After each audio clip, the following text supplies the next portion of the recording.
सांगली जिल्ह्यातील एका छोट्याशा गावात खेडेगावात एक धक्कादायक सत्य घटना घडली ज्याने सगळ्यांनाच हादरवून सोडलं।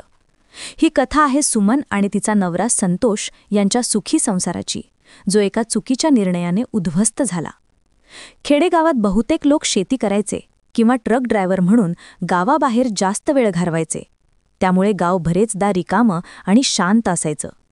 सुमन आणि संतोष यांचं घर मोठं आणि सुखवस्तू होतं। त्यांची आर्थिक परिस्थिती उत्तम होती आणि दोघंही एकमेकांवर खूप प्रेम करायचे। संतोष ट्रक ड्रायव्हर होता, त्यामुळे तो बऱ्याचदा घराबाहेर असायचा। संतोष कामावर गेला की सुमन दरवाजात बसून त्याची वाट पाहायची। तो परत आला की ती त्याला घट्ट मिठी मारायची। गावकरी त्यांचं कौतुक करायचे, म्हणायचे, जोडपं असावं तर असं। पण हा सुखी संसार फार काळ टिकला नाही। काही काळानंतर संतोषचं काम इतकं वाढलं की तो महिनोन-महिने, कधी 2-2 महिने घराबाहेर राहू लागला। सुमन त्या मोठ्या घरात एकटी पडायची। तिला एकटेपण खायला लागलं। ती अस्वस्थ आणि उदास राहायची। तिला कोणीतरी जवळचं हवं होतं, जो तिचं एकटेपण दूर करेल। एक दिवस संतोष घरी आला, पण तो एकटा नव्हता। त्याच्यासोबत त्याचा भाचा रोहन होता। रोहन हा दिसायला देखणा, लाजाळू आणि शांत स्वभावाचा मुलगा होता। तो दिवाळीच्या सुट्टीत आपल्या मामामामीकडे राहायला आला होता। सुमनला त्याच्या हसणं आणि शांत स्वभाव लगेच आवडला। रोहनच्या डोळ्यात एक वेगळीच चमक होती, जणू तो सर्व काही समजूनही नकळत हसायचा। सुमनच्या मनात विचार आला, आजचा दिवस काहीतरी खास होईल। काही दिवसांनी संतोष पुन्हा कामासाठी बाहेर गेला। सुमनचं मन हळूहळू रोहनकडे आकर्षित होऊ लागलं। ती त्याच्याकडे पाहताना संतोषचाच विचार करायची। तिच्या मनात वासनेची भावना निर्माण झाली। एका रात्री रोहन त्याच्या खोलीत अभ्यास करत असताना सुमन तिथे गेली। ती त्याच्या जवळ बसली, इतकी जवळ की ती त्याला चिकटून बसली। रोहन भोळा होता, त्याला काही समजलं नाही। सुमनने त्याचा हात हळूच आपल्या हातात घेतला।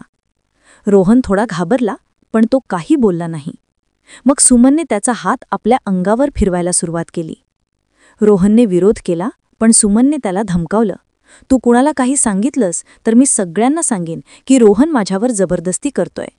रोहन घाबरला आणि गप्प बसला। त्याच रात्री सुमनने रोहनसोबत शारीरिक संबंध प्रस्थापित केले।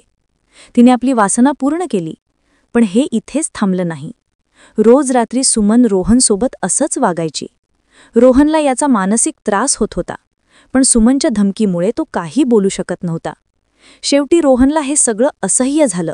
त्याने ठरवलं की हे सगळं मामाला सांगायचं। त्याने संतोषला फोनवर सर्व सांगितलं। मामा, मामी माझ्यावर अत्याचार करते, मला छळते। हे ऐकून संतोषला धक्काच बसला। ज्या सुमनवर त्याने जीवापाड प्रेम केलं, तिनेच त्याला फसवलं। त्याच्या मनात वाईट विचार येऊ लागले।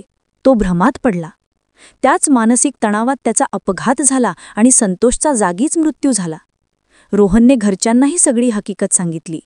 घरच्यांनी पोलिसात तक्रार केली आणि सुमनला अटक झाली। सुमनच्या एका चुकीच्या निर्णयाने तिचं आयुष्य उद्ध्वस्त झालं आणि संतोषला आपला जीव गमवावा लागला। ही कहाणी आपल्याला शिकवते की विश्वास आणि प्रामाणिकपणा हेच नात्यांचा पाया आहे। लालसा, दबाव किंवा चुकीचे निर्णय आयुष्य उद्ध्वस्त करू शकतात। अशा सत्य घटनांवर आधारित कथा ऐकण्यासाठी आपल्या चॅनलला सबस्क्राईब करा।